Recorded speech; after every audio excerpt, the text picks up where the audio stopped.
야곱의 꿈입니다. 야곱이 이제 라반에게 가다가 이제 꿈을 꾸게 되어지는 그런 거. 앞에 부분 생략한 부분들은 그렇게 중요하지 않다기보다 다 할 수 없기 때문에 약간 생략하니까 이런데 집에 가셔서 읽어보시면서 좀 보충하시면 좋겠습니다.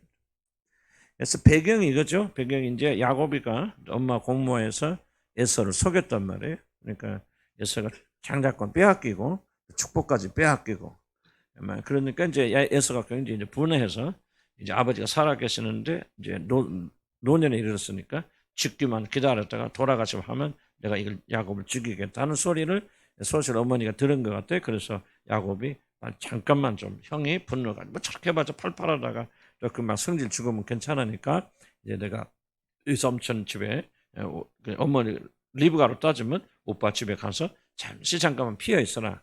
그러면 다시 오면 될 것이다. 하고 이제 그렇게 이제 야곱을 자기 고향의 집으로 어머니가 이제 보내게 되어지고 그 여정에 지금 일어난 그런 그 사건입니다. 자, 6절 한번 볼까요? 6절부터 22절까지 한번 조금 여러분 교독합시다. 제가 6절 읽고 여러분 7절 읽고 에서가 본즉 이삭이 야곱에게 축복하고 그를 바단 아람으로 보내어 거기서 아내를 맞이하게 하였고 또 그에게 축복하고 명하기는 너는 가나안 사람의 딸들 중에서 아내를 맞이하지 말라 하였고 에서가 또 본즉 가나안 사람의 딸들이 그의 아버지 이삭을 기쁘게 하지 못하는지라.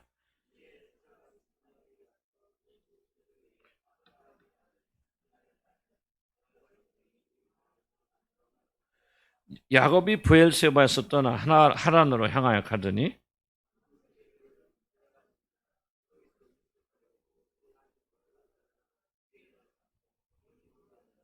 꿈에 본즉 사닥다리가 땅 위에 서 있는데 그 꼭대기가 하늘에 닿았고 또 본즉 하나님의 사자들이 그 위에 오르락 내리락 하고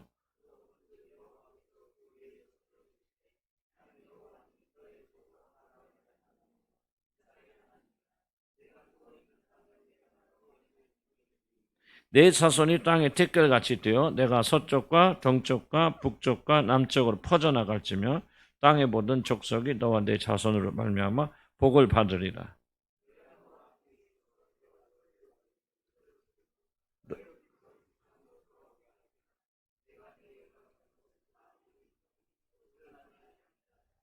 야곱이 잠있게 이르되 여호와께서 과연 여기 계시거늘 내가 알지 못하였도다.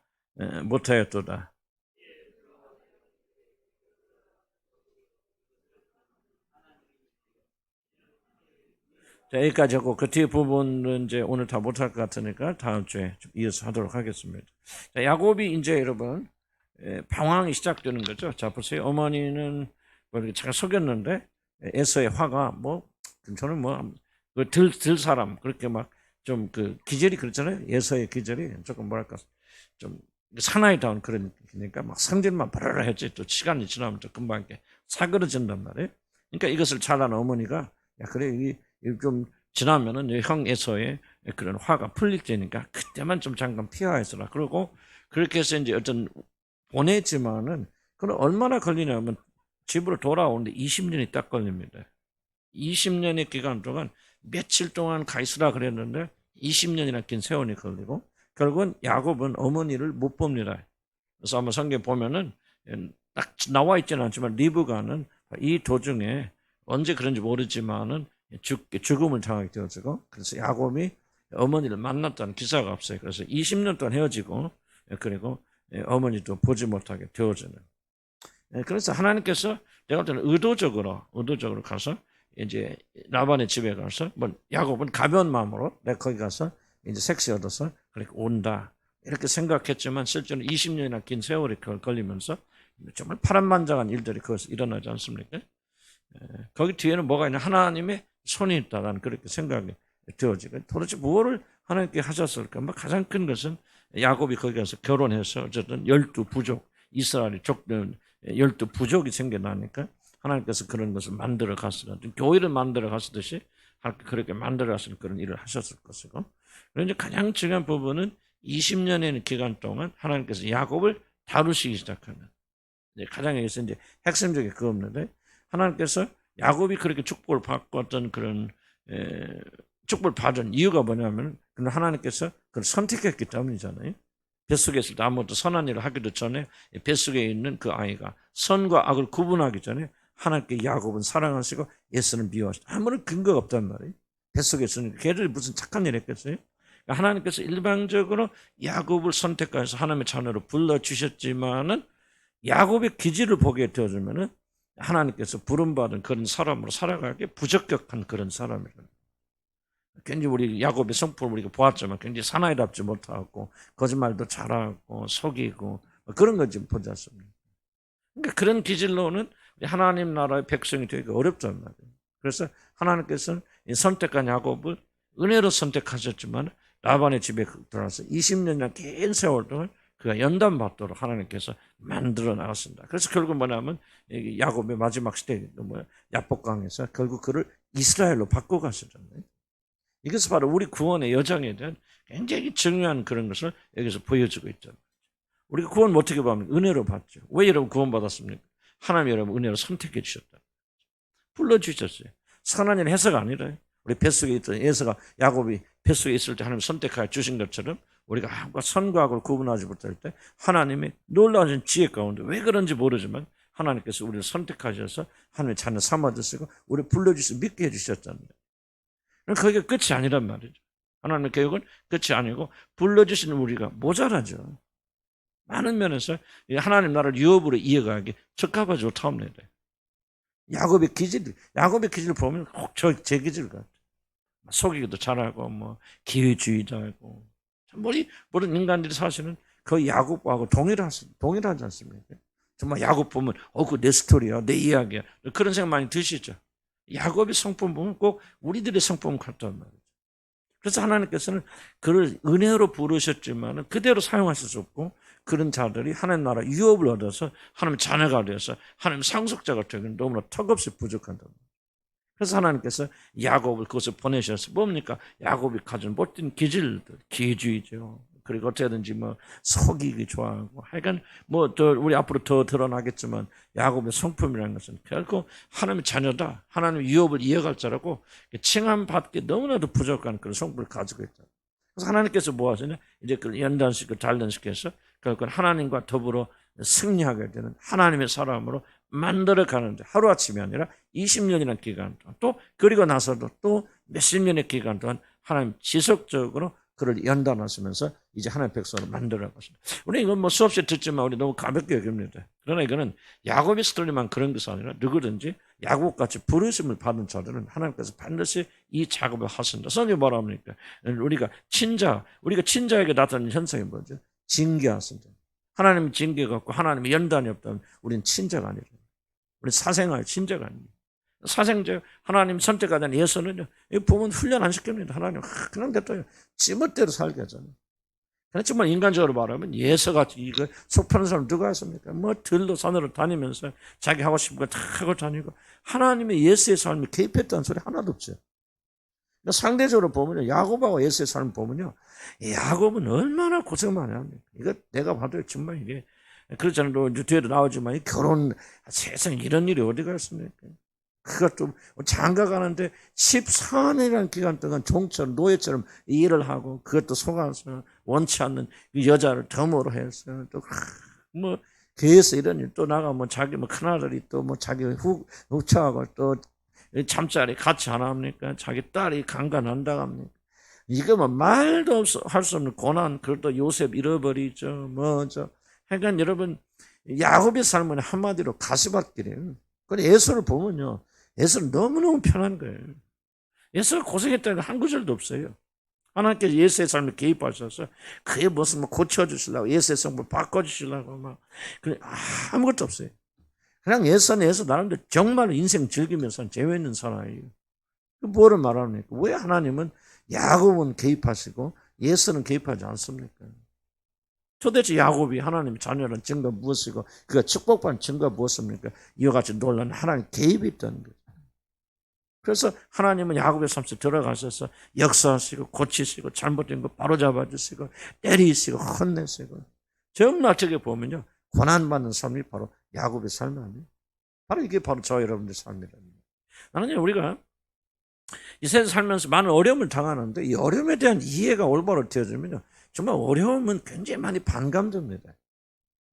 근데 아직도 우리가 마음에 설득되지 못하죠. 그냥 왜 이렇게 나는 이러지? 무엇을 잘못해서 이렇게 험한 삶을 살지? 왜 이렇게 하는 것만 안 되지? 왜 이렇게 고생이야? 아니, 저 예수 안 믿는 사람 저렇게 재밌게 잘 살고 아무 문제도 없는데 왜 이렇게 우리들만 이렇게 힘들어야 돼? 뭐야? 아마 한탄하는 사람들이 굉장히 많을 것이다. 나는 그렇게 생각이 들어요. 그럼 왜 그렇게 한탄하며 사느냐? 성경에 대한 우리가 올바로 믿지 않기 때문에. 들어서 지식은 쌓이지만 막상 자기 문제 부딪히게 되면 사람들은 그거 안 한단 말이죠. 그러니까 이게 오늘날 큰 비극입니다. 이게 오늘날 큰 비극. 그래서 우리가 성경에 읽는 것은 뭐냐? 성경의 그 메시지들 우리가 우리 삶에 적용시켜야 돼요. 반드시 받아들여야 됩니다. 그래야만이 우리 삶에 의미가 생기는 거예요. 이 고난과 재난이라는 것은 이렇게 이 성경적인 관점을 보지 않으면 의미가 없습니다. 왜 우리가 이런 일을 당할까? 착한 사람은 복받고 착하지 않고 나쁜 일 한 사람은 벌받는다. 이런 원칙은 그렇지만 사실 그게 그대로 공식대로 이 세상에 되어져 나갑니까? 안 돼요. 아니 근데 어떻게 보면 다 예수 보세요. 예수가 하나님 앞에서 올바른 게 뭐가 있습니까? 이거 아주 나쁜 사람은 영적으로 보면. 근데 예수는 잘 살잖아요. 빵빵거리면서 살잖아요. 예수는 모자라면서 살잖아요. 대부자가 됐죠. 모든 아버지 재산 다 이어받죠. 그럼 우리가 예수를 보면서 시험받을 수밖에 없잖아요. 아니 그렇게 경건한 욥은 뭐합니까? 고난당하고 자식들 다 죽고 재산 다 날라가고 아니 하나님께서 어떻게 그런 삶을 그에게 허락하십니까? 그러니까 우리 성경적인 관점을 정말 붙잡지 않으면요 정말 우리는 시험받을 수밖에 없고 정말 우리가 이 세상 삶 너무나 험할 수밖에 힘들 수밖에 없는 거예요. 이해가 안 되는 거예요. 여러분 하나님을 사랑하지 못하는 이유가 뭡니까? 이해하지 못하는 것을 이해하는 척하니까 하나님 사랑할 수 없는 거죠. 아니 하나님께서 그렇게 불공평한 분이라면 아니 하나님께서 그렇게 내가 하나님 잘 믿다 발버둥 치는데 하나님 안 믿는 엉뚱한 사람들은 축복하시고 우리는 축복하지 않는다면 까놓고 얘기 없어. 여러분 그런 하나님을 어떻게 사랑할 수 있습니까? 우리 좀 솔직해질 필요, 우리 감정과 우리 생각이 좀 솔직해질 필요가 있는 거죠. 아무리 사랑하라고 해도 사랑이 안 되는 거예요. 이해가 안 되니까요. 야곱이 어떻게 하나님 사랑할 수 있습니까? 하는 일마다 지금 이게 하는 일마다 다 터져버리고, 하는 일마다 정말 잘못되고, 하는 일마다 고통, 예서는 거꾸로 하는 일마다 잘 됐잖아요. 우리가 어떻게 이해하냐. 그래서 우리가 성경적인 관점 이해와 붙잡기 전에는요, 여러분의 인생은 아무것도 해석할 수가 없어요. 그래서 나는 저와 여러분들에게 이걸 계속 강조하는 거예요. 성경의 틀을 가져야 돼요. 머리 지식이 아니라 정말 그렇구나. 내 삶에 이런 어려움이 있고, 내가 잘못해서 그럴 수도 있겠지만, 이런 고난을 당하고, 게을르고, 그건 우리 책임이고, 그걸 말하는 게 아니죠. 야곱같이 연단 맞고, 정말, 우리가 정말 어려움을 겪고, 환난 당하고, 이런 연속적인 이유는 정말로, 그렇구나. 하나님께서 우리를 자녀로 불러주셨어요. 선택하셔서, 이 세상에 살면서 우리가 하나님의 상속자가 되게 부족함이 없는 자가 되라고 그렇게 연단시키고 징계하시고 훈련시키는 거는 이 틀을 우리 가져야 되는데 우리 머리는 지식으로만 가지지 마음을 안 가지게 되면 막상 이런 어려운 힘을 부딪힐 때마다 우리는 다시 옛날의 관습으로 나가게 되어진다 그 말이죠. 그래서 성경을 심각하게 받아들여요. 야곱의 스토리가 아니라 바로 우리들의 스토리다. 야곱의 역사, 야곱의 삶을 해석하는 틀을 가지고 오늘 우리들의 삶을 해석하게 되어질 때, 그렇게 될 때 뭐예요? 우리는 그때부터 어떤 의미가 있게 되어지고, 의미가 되어지니까 뭐냐? 이 시련과 연단을 견디는 힘이 생기더라. 난 이걸 체험했기 때문에 말씀드립니다. 의미를 발견하기 전까지는 자기 삶에 당하는 이 고난을 이해할 길이 없습니다. 참을 길이 없어요. 나는 어느 날, 나도 수없이 가르쳐가지고 목사하니까. 그렇지만 내가 마음 깊이 깨닫지 못했어요. 그러나 어느 날 주님께 깨닫고, 진짜 그렇구나. 마음이 와 닿는 거예요. 내가 하나님 친자식이구나. 그래서 하나님께 나를 사랑하셨기 때문에 연단하시는구나. 그때부터 뭐가 됩니까? 이런 운동 경기 하잖아요. 운동 경기하는데 하기 전에 열심히 막 하잖아요. 코치 보세요. 요즘 안 그러죠. 욕도 하고 팔로 차고 때리기도 하면서 하잖아요. 그럼 꿈에도 그놈의 코치가 나타날까 그냥 두려워하고 나 저 코치 소리만 나면 그냥 징그럽고 그 미운 코치가 있잖아요. 그런데 어느 날 그 선수가 그 코치를 마음을 이해하기 시작했단 말이죠. 저 코치가 나는 저렇게 하는 것은 미워서가 아니야. 나를 훈련시켜 연단시켜서 금메달리스트 올림픽 나가서 금메달 따는 그런 사람이 되게 하기 위해서 저렇게 하는구나 하고 이해하는 순간부터 뭐예요? 똑같은 훈련인데 뭡니까? 그 훈련이 달리 보이고 그렇게 훈련을 시키는 코치가 사랑스러워 보인단 말이에요. 이해예요, 이해. 무엇을 어떻게 이해하느냐. 이것을 바로 우리가 하나님에 대한 태도를 바꾸게 되고 우리 삶에 대한 자세를 바꿔준단 말이에요. 무슨 말 이해가시죠? 나는 우리 기독교인들이 굉장히 이걸 별로 중요하게 여기잖아요. 정말 여러분 심각하게 중요하게 여겨야 되고 우리가 이 사고를 가지고 여러분 삶을 바꾸는 것은요. 이 사고의 틀을 바꾸는 것 외에는 여러분 방법이 없습니다. 왜 성경이 지속적으로 이렇게 가르치고 권면하게 되냐. 지금 우리가 가지는 고정관념이 있잖아요. 사랑하는 사람 떡을 주고 미운 사람 매를 주고 하나님께서 이렇게 나에게 어려움을 허락하시는 것은 나를 사랑하지 않기 때문이야. 예수 잘 믿으면 뭐해. 예수 안 믿는 사람도 저렇게 잘 되는데 하는 그런 왜곡된 틀을 가지고 있는 한은 결코 저와 여러분 평강을 누릴 수 없고 그 하나님 사랑할 수 없습니다. 지속적으로 이 세상에 살면서 원망과 불평하다가 자유롭게 표현을 못해서 그런지 원망과 불평하다가 하나님 앞에서 그렇게 부끄러운 모습으로 그 앞에 설 수밖에 없지 않습니까? 틀을 바꿔야 돼요. 그래서 이 성경의 역사는 뭐냐? 자꾸 우리들에게 역사를 해석한 틀을 제공해 주는 거예요. 야곱의 이 고난을 봐라. 그러나 이 고난 뒤에 뭐냐? 하나님의 은혜가 있단 말이지. 그를 선택해 부르셨는데 하나님 나라에 적합하지 않아. 응? 예수는 적합하지 않아. 그러나 상관없어. 왜? 어차피 그놈한테는 하나님 나라 안 줄 거니까. 상속도 아니란 말이야. 그러니까 어떻게 살든 뭐든 하나님 상관없어요.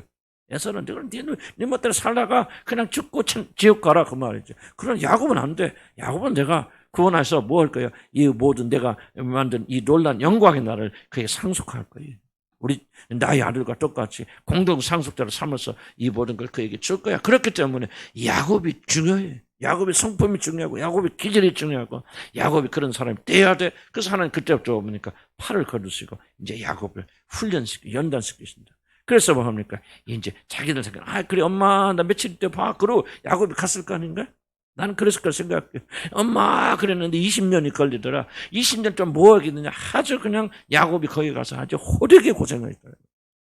뒤에 나오죠. 마침이 결혼시에 속는다. 이게 지금 전 세계에 그런 일이 있나? 내가 볼 때 야곱이 혼자 딱 하나 일어난 것 같아요. 그런 사기꾼 야곱이 그렇게 눈먼 아버지를 속이더니 지도 눈물 당해버리잖아요. 왜 하나님께 똑같은 일을 당하게 했었느냐? 그를 훈련시켜 연다서 야곱아 내가 너를 선택했어. 내가 너를 사랑해. 너는 내 것이야. 내가 너를 지명에 불렀어. 지뢰 같은 야곱아 내가 너를 타작기 같은 대로 만들어 줄 거야. 그러나 이대로는 안 돼. 이대로는 내가 너와 함께하고 동행할 수 없어. 너는 훈련받고 연단봐야 돼. 입은 것이 부서져야 돼. 그래서 하나님께서 야곱과 동행하신다고. 아멘? 네, 두 번째 봅시다. 좀 큰 제목, 자, 근데 이제 그렇게 길을 가다가 하나님께서 꿈속에서 뭡니까? 야곱에게 나타나시죠. 그래서 뭐 합니까? 언약도 주시지만 뭐라고 말합니까? 이 15절 봅시다. 15절. 내가 너와 함께 있어. 읽어볼까? 시작. 내가 너와 함께 있어.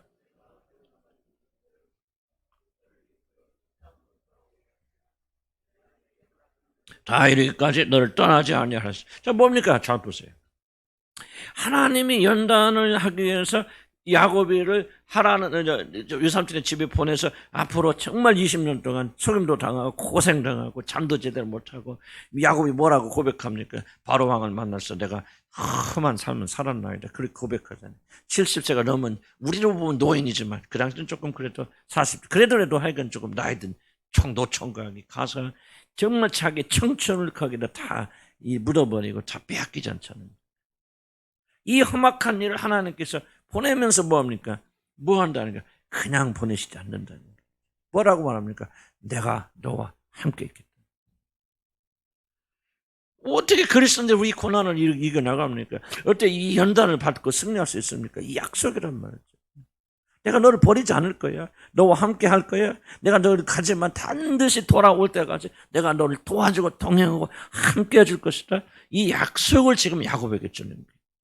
야곱은 모르죠. 지금 앞에 가면 좋은 일만 일어날 줄 알고 가서 그냥 나 장가 못 가는데 좋은 섹시가 만나서 이제 한 달쯤 있다. 그래 거기서 결혼하고 한 달 있다가 전 이제 말 타고 돌아와야지.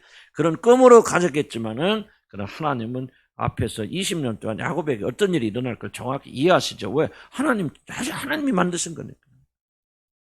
그래서 하나님 뭐 합니까? 외삼촌의 집으로 가는 야곱을 향해서 야곱을 붙들어 주시는 거 아니에요. 염려하지 말라, 두려워하지 말라. 내가 너와 함께 하겠단 말이죠. 동행하여 주겠다. 너 혼자 가는 그 길이 아니야. 가서 아무리 어렵고 힘들 때로 내가 동행하여 주겠다. 이제 나중에 보면 야곱이가 긁고 와서 이제 삼촌의 집에 와서 삼촌에게 막 속임 당하지 않습니까? 그래서 노임도 뺏기고 내가 원하는 여자가 아니라 원치 않는 여자만 7년 동안 더 하게 되고 또 14년 뒤에는 뭡니까? 이제 임금을 새로 해서 이렇게 서로 이렇게 내가 일하면 이만큼 주세요. 약속을 수 없이 하면 삼촌이 다 막 허물고 그렇잖아요. 그때 뭐야? 하나님께서 나타나시잖아요. 나타나셔서 야곱을 축복하시고 그 삼촌에서 그를 빼오시고 그리고 축복하시잖아요. 이게 뭐야? 오늘 지금 하나님께 나타나서 그 약속하는 게 그대로 이루어진다.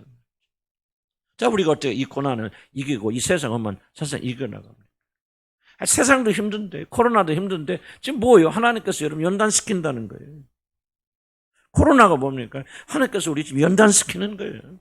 하나님의 교회를 연단시키는 거 아니겠습니까? 하나님의 교회가 너무 물질화돼요. 세상화되었어요. 그러니까 하나님께서 뭐 이걸 일으키셨는지 마귀가 그러니 난 잘 몰라요. 그러나 어쨌든 하나님께서 이 코로나 사태를 이용하셔서 하나님의 백성들을 훈련시키는 거예요. 연단시키는 거예요. 너희들이 너무 세상적이 됐어요.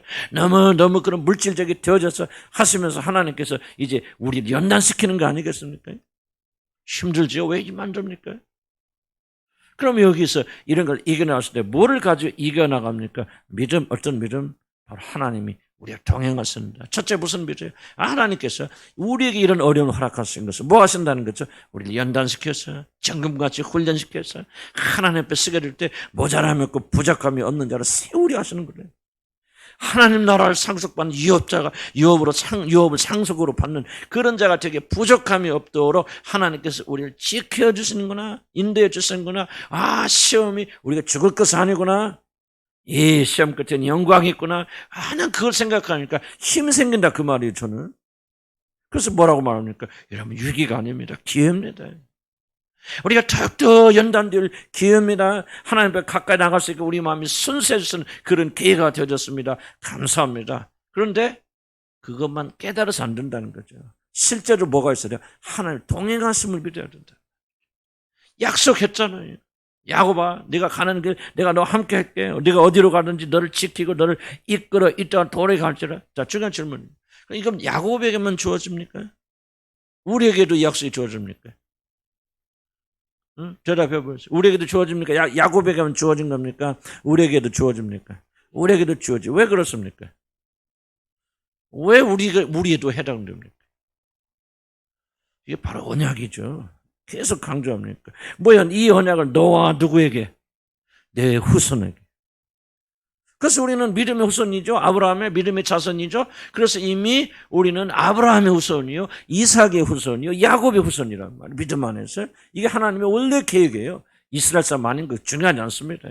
이스라엘 사람들은요, 이스라엘 사람 피를 가져야 그 이스라엘 사람들 하는데 그거 아니에요. 성경은 처음부터 그거 하나님 안적이 없습니다. 관심 없습니다. 하나님 말하는 후손은 뭘 말하냐? 예수 그리스도를 믿는 믿음으로 아브라함이 구원받으실 때 그렇게 믿음으로 구원받는 모든 후손들에게 아브라함과 이삭과 야곱에게 주셨던 모든 축복의 약속을 그들에게 주신다 그 말이에요. 내가 누굽니까? 아브라함 후손입니다. 여러분이 누굽니까? 이스라엘 사람입니다. 영적 이스라엘 사람들이에요. 우리는 이방인인데 어디에 끼어든 게 아니에요. 사도 바울은 그거를 로마서 10장에서 강력하게 반대. 아니에요. 이스라엘 사람들이 안 믿으니까 우리가 끼어들어서 그냥 이방인인데 이방인이 구원 아닙니다. 하나님 원래의 계획에는요, 이스라엘 사람들이 아니에요. 영적 이스라엘. 할례가 뭐예요? 이면적 할례가 아니에요. 표면적 할례가 이면적 할례. 몸에 겉에 받은 할례가 중요한 아니라 마음에 받은 할례가 중요하다. 그게 바로 참 이스라엘이다. 무슨 말이에요? 예수를 믿는 믿음으로 성령을 받는 자들, 이게 바로 참 이스라엘이에요. 이게 하나님이 처음부터 이 사람들을 마음에 두신 것이죠. 이스라엘 사람들이 예수 안 믿으니까 그냥 그 나머지 우리를 구원시켜 주시고 그런 거 아닙니다. 원래 처음부터 교육은 여러분을 믿음의 후손 아브라함의 후손 삼으셔서 그 약속의 날을 주시려고 하는 것이 하나님의 놀라운 계획입니다. 그래서 여러분 누굽니까? 믿음을 가진 사람들 아브라함의 후손이요. 그러니까 뭡니까? 아브라함이 주신 모든 축복과 이삭과 야곱에게 줬던 모든 축복이 누구의 것이요? 그의 후손이 우리들의 것이에요. 믿음을 가진 모든 자들. 그러니까 여기 15절 말씀 내가 너와 함께 있어 내가 어디로 가든지 하는 것은 야곱에게만 주시는 것이 아니고 믿음으로 아브라함의 후손된 여러분에게 지금 주시는 약속의 말씀입니다. 믿음하면 없이 바랍니다. 내 것이에요. 나에게 주시는 거예요. 왜? 내가 아브라함의 후손이요. 내가 야곱의 후손이요. 야곱의 하나님 곧 누구의 하나님이요? 바로 우리의 하나님, 나의 하나님이 되어주셔서 지금 이 험악한 세상 살아가는데 넉넉히 이겨나가도록 이 모든 여정 마치도록 하나님께 도와주실 것이죠. 여러분 우리가 살면서 큰 질문이 뭐죠? 우리 인생의 이 여행을 하나님께서 내가 무사히 마칠 수 있을까? 저도 무슨 일을 시작하든 예를 들어 목회를 할 때 제가 큰 관심이 뭡니까? 과연 내가 무사히 완전히 이 목회를 하나님 뜻에 의해서 마감할 수 있을까? 이게 가장 중요한 질문이죠. 여러분도 뭐 목회는 아니더라도 각자가 맡겨진 그런 일들이 있을 거 아닙니까? 내가 과연 이렇게 무사히 인생을 다 살고 그리고 하나님 나라로 들어갈 수 있을까? 그랬을 때 오늘 약속이 무엇입니까? 네가 어디로 가든지 내가 너를 버리지 않고 내가 너와 함께 하겠다.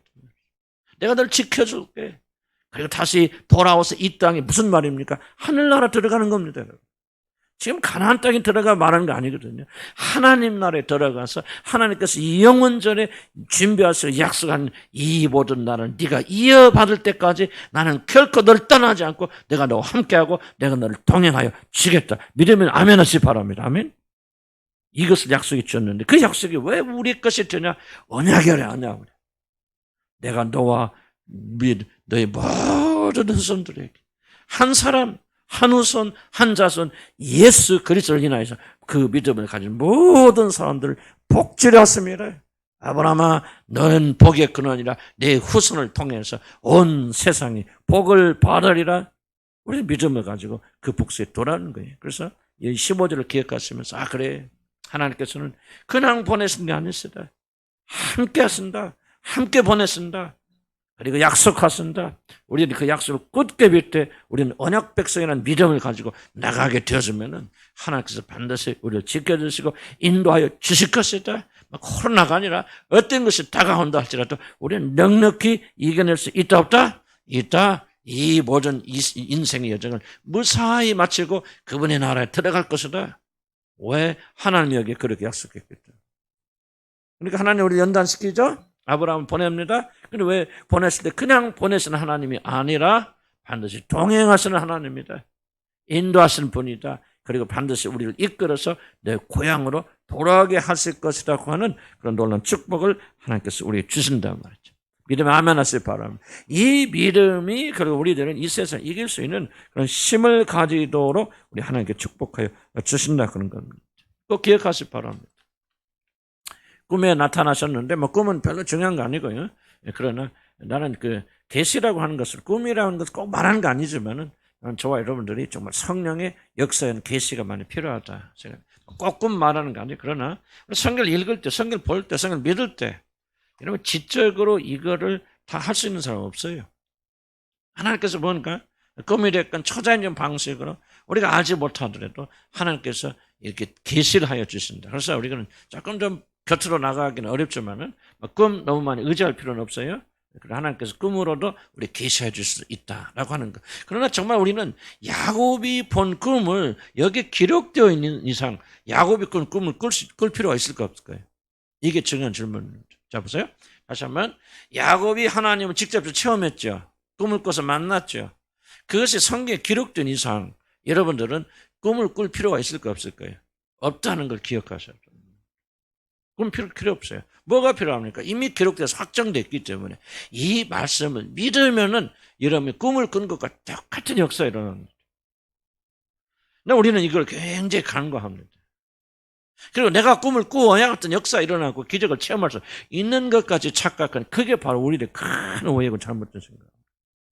여러분 어떤 사람의 체험이 왜 그것이 하나님으로부터 온 체험이고 놀라운 체험인가 무엇으로 알 수 있습니까? 어떤 때부터 그 사람의 체험이 권위를 가집니까? 좀 어려운 말이에요. 내가 무엇을 체험했다.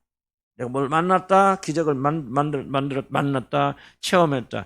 언제부터 그 사람의 체험이 권위를 가집니까? 무슨 질문인가 이해는 갑니까? 질문 자체는? 이해 안 가요? 여러분이 됐건 사도가 됐건 꿈을 꿨어요. 지금 야곱이 꿈을 꿨죠? 야곱이 꿈을 꿔서 하나님 만났어요. 그래서 솔직히 까놓게 합시다. 야곱이가 하나님 꿈을 꿨는지 개꿈 꿨는지 지가 만들어냈는지 어떻게 압니까? 솔직히 까놓고 얘기했어요. 그러죠? 야곱이가 지나가다 개꿈 꿨는데 막 하나님이랑 떠드는지 그렇지 않으면 그 꿈도 안 꿨는데 야곱이가 아니야. 또 사기꾼 기질이 농하니까 내가 가자 하나님 만나다 거짓말 하는지 뭐라 합니까? 언제부터 야곱의 꿈이 권위를 가집니까? 예? 왜?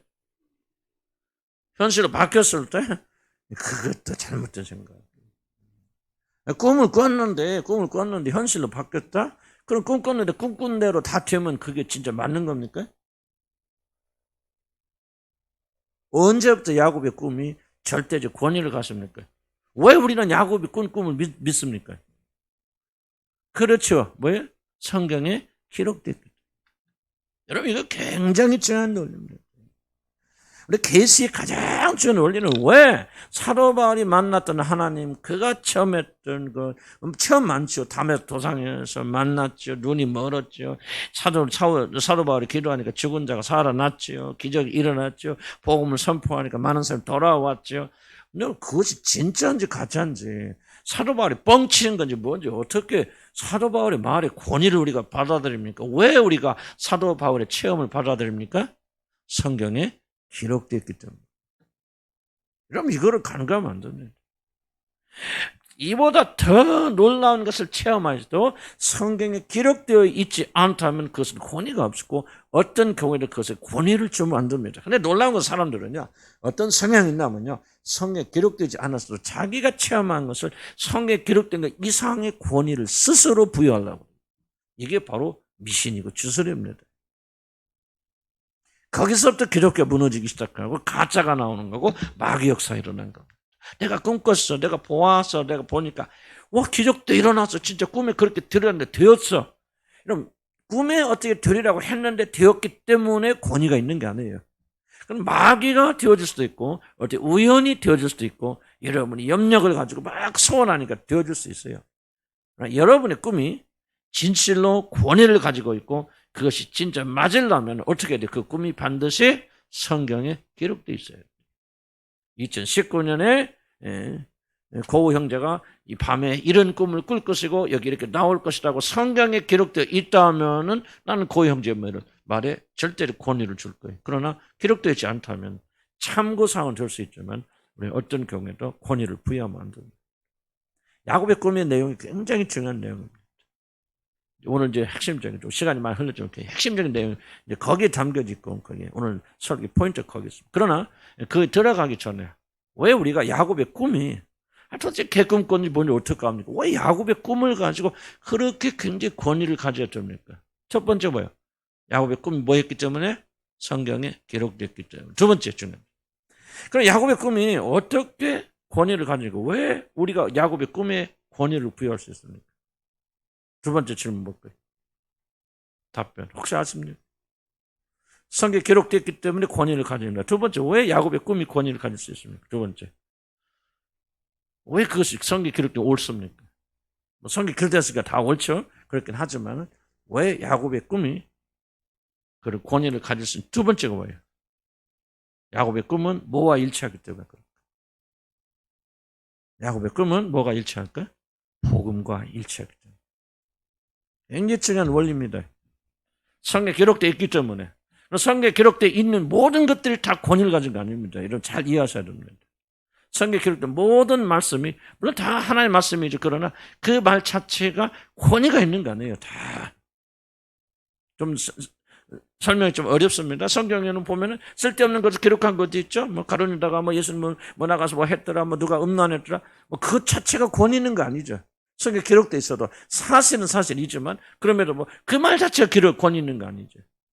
그럼 야곱의 꿈이 권위 있기 위해서는 뭐야? 성경에 기록되어 있지만은 왜 그 말이 굉장히 중요하고 오늘 우리들이 야곱의 꿈을 해석하고 꿈을 바라보면서 믿음을 키워나가야 됩니까? 야곱의 꿈은 정확하게 구원과 밀접한 관련이 있고 복음과 일치되기 때문에 지금 우리가 그걸 배워나가.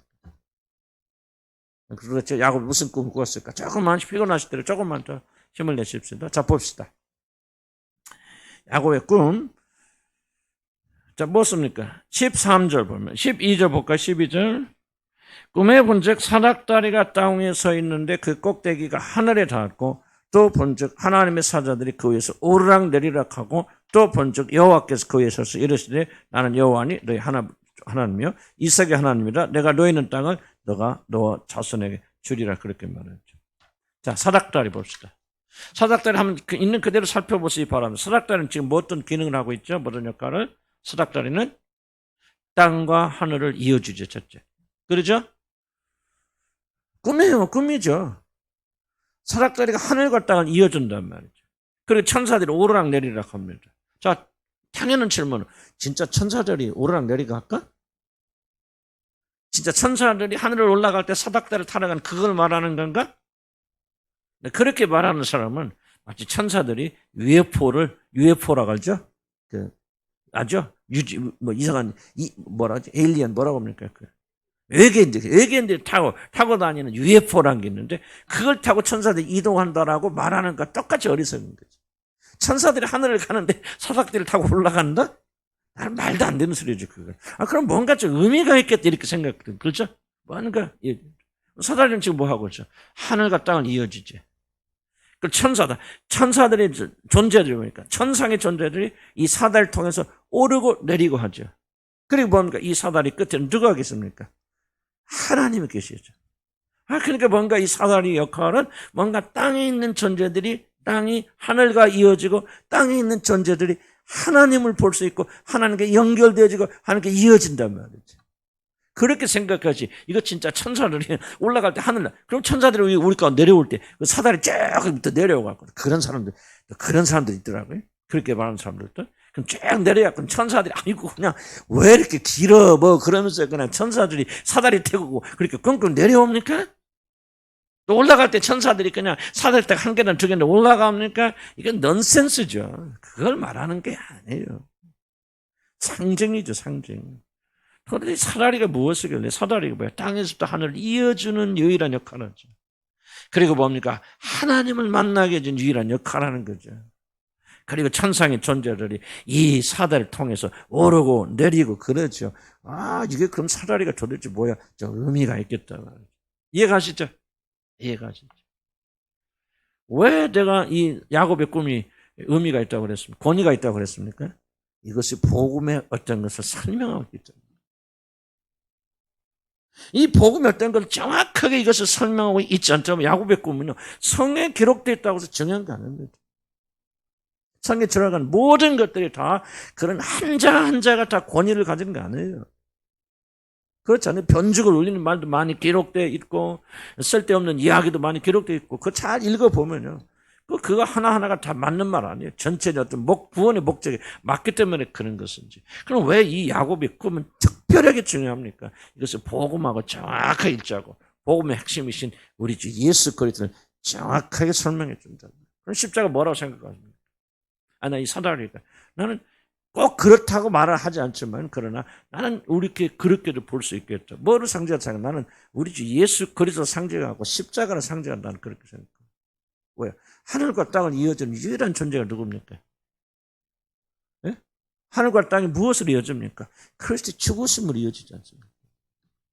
땅에 있는 존재들 어떻게 하늘에 갑니까? 오직 한 가지 방법이에요. 우리 주 예수 그리스도의 죽으심 그 보배는 놀란 피의 죽으심의 놀란 공덕을 힘입으면서 우리가 하늘에 올라가지 않습니까? 여러분 어떻게 하나님을 알 수 있고 어떻게 하나님을 볼 수 있습니까? 예수 그를 통해서만이 내가 곧 길이요 길이 뭐예요? 하나님 아버지께로 나가는 유일한 길 사다리가 바로 나다 그죠? 내가 이 길을 통하지 않고 이 사다리를 통하지 않으면 나는 아버지께로 나올 자가 아무도 없느니라. 나의 죽음을 통하지 않고는 하늘에 도착할 자는 아무도 없고 하늘에 오를 수 있는 자가 없어요. 하늘과 땅을 이어주는 사람 누구밖에 없어요? 우리 주 예수 그리스도밖에 없지요. 우리에게는 누구보다 한 중보자밖에 없어요. 뭐요?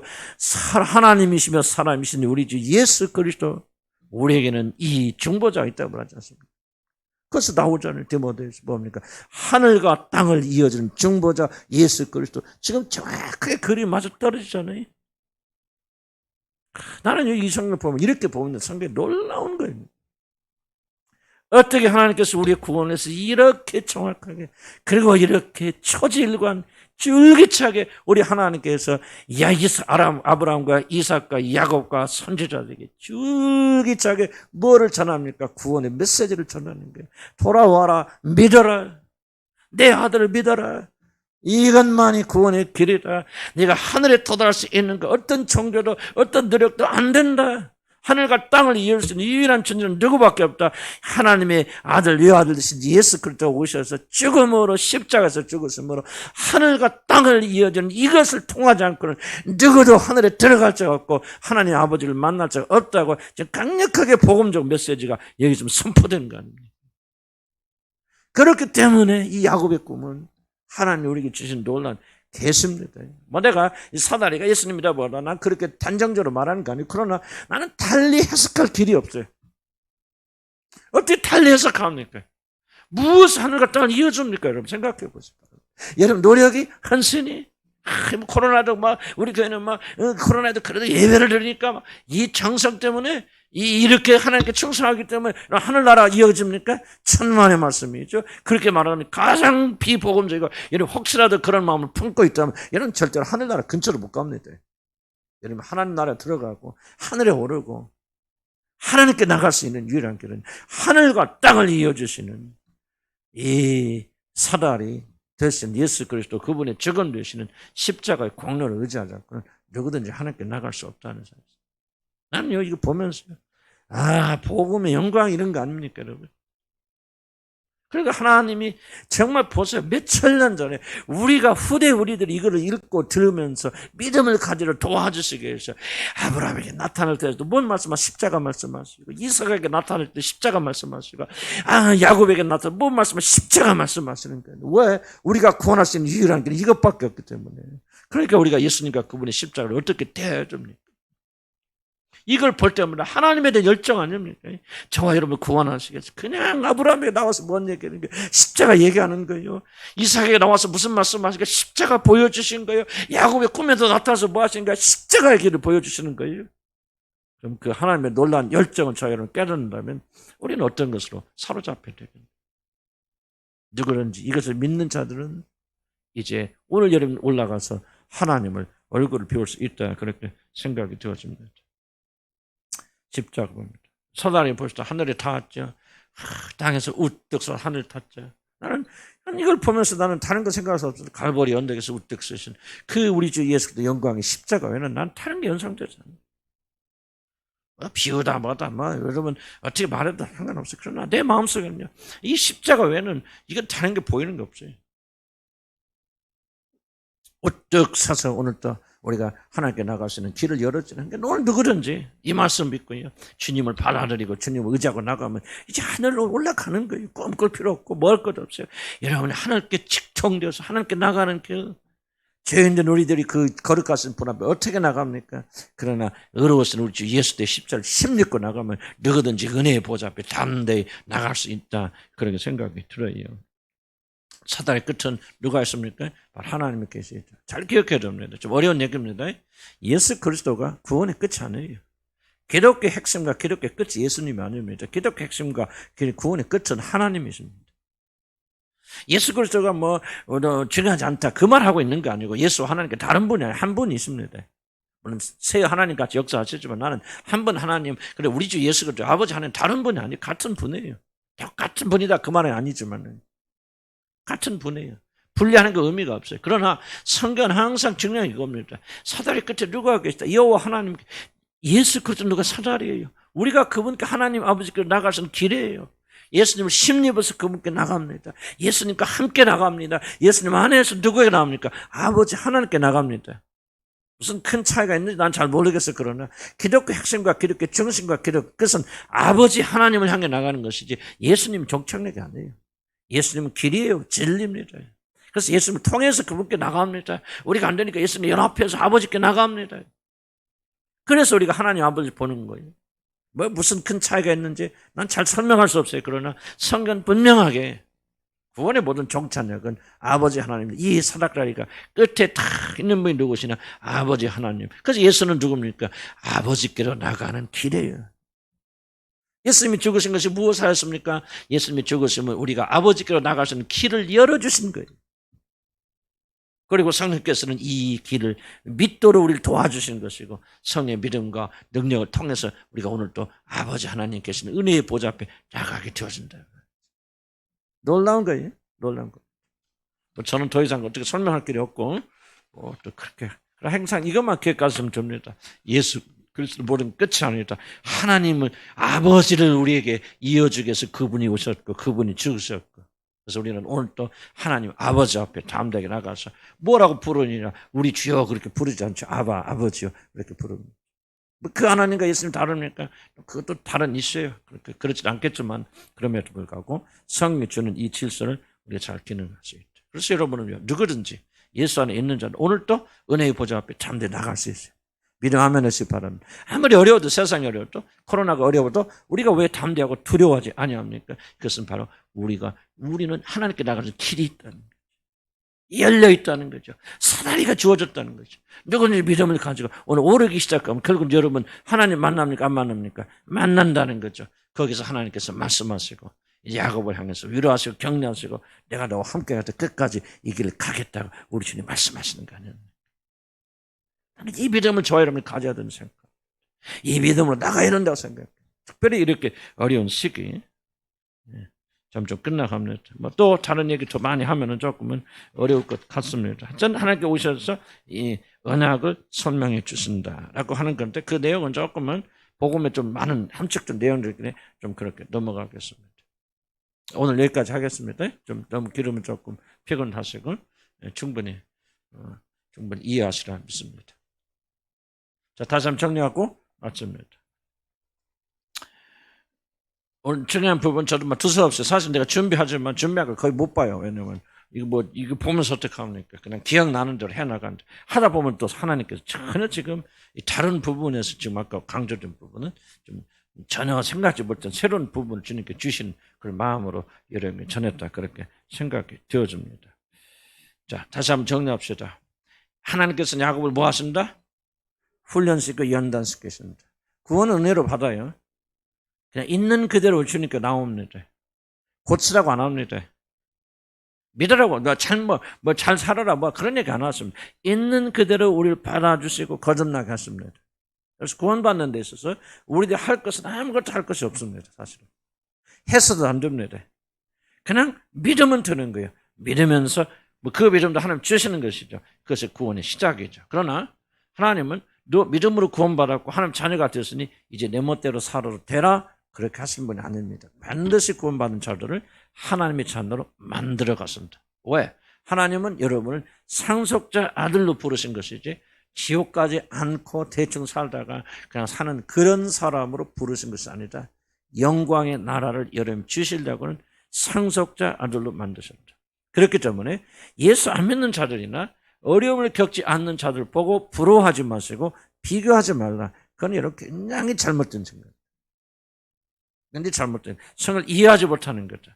그렇게 되면 여러분 혼란이 일어나게 되고 이런 엄청난 문제, 왜 다른 사람은 잘 될까 이렇게 생각하는 순간 이런 마귀의 함정에 빠지게 되어집니다. 여러분 자신의 문제도 있고 다 있겠죠. 그러나 전반적으로 하나님의 백성들이 어려움을 겪고 있는 가장 큰 원인은 뭐냐? 하나님이 여러분을 지금 징계해서 연단하십니다. 물론 징계받을 일이 있으니까 연단하시는 점에서는 우리가 조금은 생각할 필요도 있겠죠. 그러나 하나님이 여러분 미워서 그런 것이 아니라 하나님께 놀라운 축복을 주시고 여러분 생각해 보세요. 지금 여러분이 이 세상에 누리는 영광과 하나님 나라에 가는 영광은 좋게 비교조차도 할 수 없단 말이에요. 그럼 이 땅에 살면서 여러분 힘들고 고생스럽지만 연단 받아서 여러분 올림픽 나가서 금메달 따는 게 좋습니까? 한창 훈련받는 게 힘드니까 나 금메달이고 뭐가 다 싫습니다. 여기서 좀 편하게 살랍니다. 여러분 이게 지혜입니까? 항상 여러분 지혜는 선택을 우리에게 요구합니다. 뭐를 선택하십니까? 지속적으로 마음을 해야 돼요.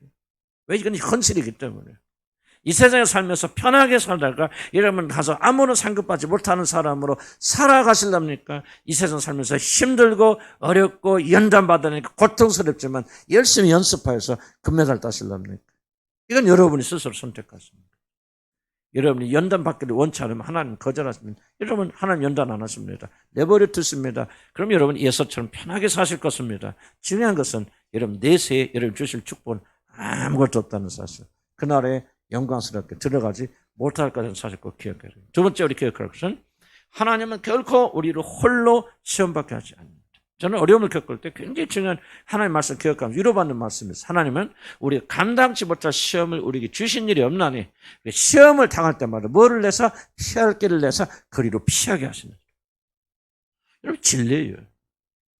이 말씀 붙잡아 나가야 됩니다. 물론 나도 어려운 일만 떱니다. 힘들어요. 난 또 심장이 약하고 꼭 심장이 약하고라도 뭐랄까 조금 겁이 많은 사람, 두려움 많은 사람입니다. 어린이 생기면 너는 어떡하나 걱정부터 돼요. 처음부터 나는 막 평안한 사람이 아니에요.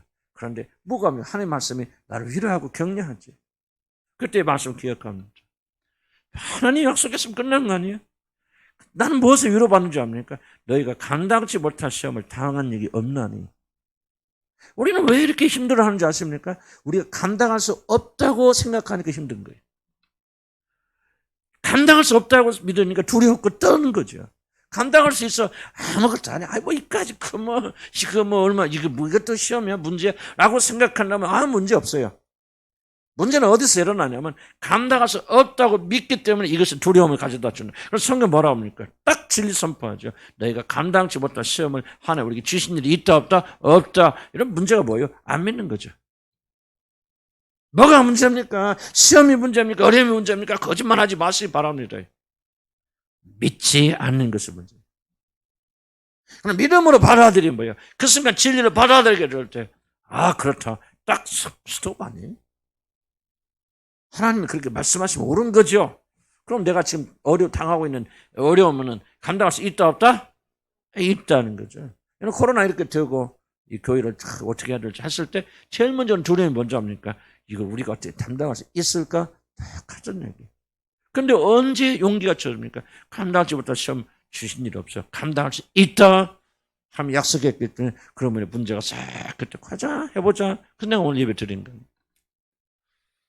또 한 번쯤은 용기를 주셔야 하고 이끌어 주셔야 되겠지만은 그런 믿음을 가져. 하나님은 결코 우리를 통해. 자, 우리가 누구라고 그랬어요? 이 약속에 들어간다 안 들어간다?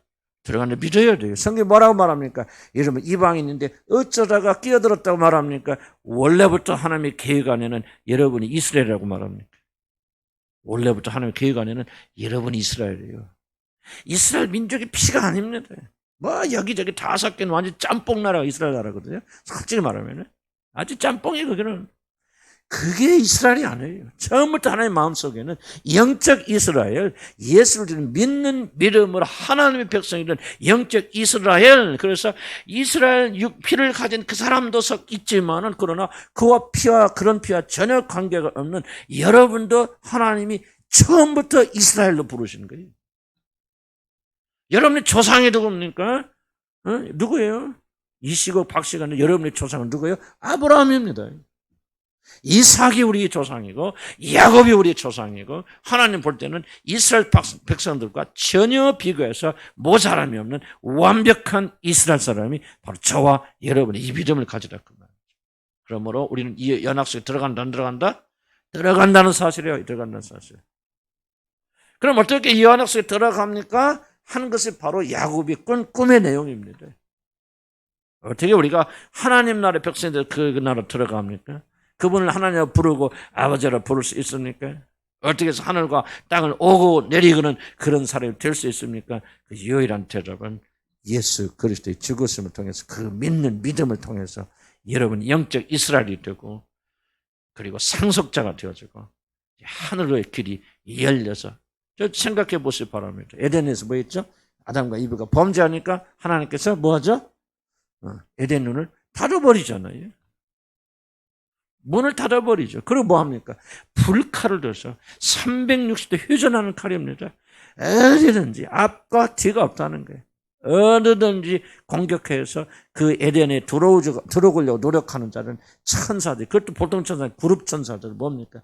가장 강력하고 뛰어난 천사, 하늘의 보좌를 지키는 그 강력한 천사들이 이 강력한 칼을 가지고 누구든지 에덴에 들어와서 생명나무에 접근하는 자들은 칼로 죽여버리지 않습니까? 그래서 하나님께 나가는 길이 생명 주신 그분께 나가는 일이 모든 죄인들이 다 닫혀있는 거죠. 이 길을 누가 열었어요? 예수 그리스도가 십자가를 통해서. 이제 야곱의 꿈이 그걸 말하는 거지. 맡겼던 하늘이 열리잖아요.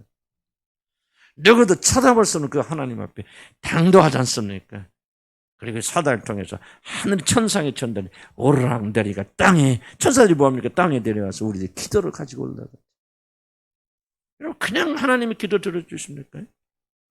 예수 그리스도가 길을 열어놨기 때문에 우리의 기도가 하나님께 상달되는 겁니다. 이 복음이 우리 안에 있고 이 믿음을 가지고 나간다면 저와 여러분 넉넉히 이 어려움을 이겨나갈 줄 믿습니다. 이 믿음을 가지고 하루 사시고 또 아침에 했던 설교 뭡니까? 그렇지만 서로 사랑합시다. 아멘. 서로 위하시고 그렇게 되면요, 이 어려움은 정말 우리 나중에 보십시오. 이어준 목사님 말 참 맞았다. 우리가 기회였다. 일생 살아가는 동안 이 기간이 우리에게 가장 은혜스러운 기간이었다. 이런 고백하는 그런 축복이 반드시 우리 주님한교회에 일어날 줄 믿습니다. 평강하시고 축복하십시다. 기도합니다. 하나님, 우리가 잠깐 이 말씀을 들어 기도하기를 때 주님 축복해 주시고, 예배 드리는 것은 불법이다 하지만 주님, 우리는 예배하는 걸 멈출 수 없고 하나님께 제사하는 걸 멈출 수 없습니다. 오늘 또 우리에게 기름 부어주시면 감사드리고, 정말 오늘 하나님의 은혜가 정말 저에게 넘치는 걸 발견했습니다. 아, 그렇구나. 정말 조그만 거라도 하나님 이렇게 기뻐하시는구나. 위대한 것도 아닌데 정말 우리가 어떤 어려움이 있더라도 내가 정말 예배 드리지 않은 조그만 결단을 하나님 기뻐하셨구나 하는 생각을 가집니다. 오늘 피곤하지만 집에도 가지 못하고 이렇게 참 예배 드리고 간절한 사만한 마음을 가진 분도 계세요. 또 멀리서 다시 오세요. 또 피곤하지만 또 그래도 이 틈에 끼어서 또 예배 드리는 자들이 있습니다. 주님 기억하여 주시고, 또 우리가 온라인으로 드리고 있는 분들 주님 축복해 주시기 바랍니다. 비록 온라인으로 드리고 있지만 하나님 성령이 오늘 기름 부어주셔서 오늘 이 말씀을 집에서 듣는 자들이 지금 역사해 주시고, 특별히 우리 청년들 학생들이 기름 부어주셔서 오늘 이 말씀을 들을 때 성령의 불이 저들에게 임하게 하시고, 우리 같이 연합해 기도할 때 성령의 충만하심이 우리 성전에도 각 가정에 임하는 놀란 축복이 있도록 인도하여 주시옵소서. 예수 이름으로 기도하며 한 10분 동안만 우리가 할 테니까 집에 계신 분들